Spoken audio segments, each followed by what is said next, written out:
Magandang araw. Update lang po sa ating mga alagang kambing. Meron po tayong dalawa na bagong panganak na dumalaga po.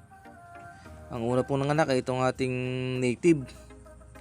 Isa lang po ang kanyang naging anak. At kulay brown po. Okay lang kahit isa ang kanyang anak. Malaki namang lahi.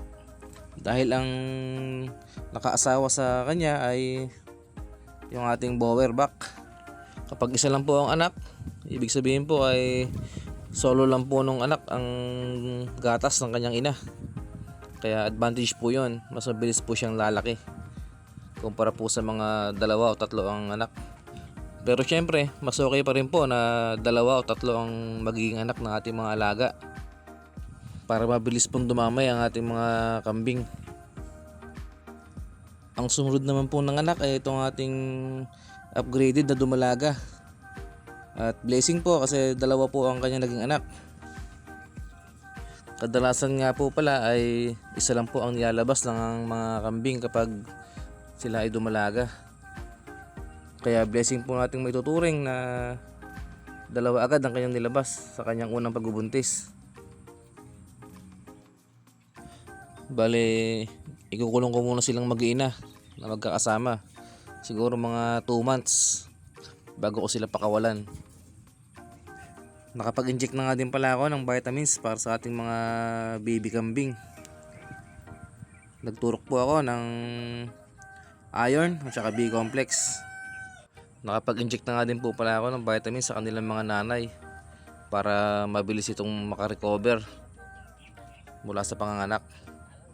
Napaka-importante ng mga vitamins sa ating mga alaga, lalo ngayong tag-ulan.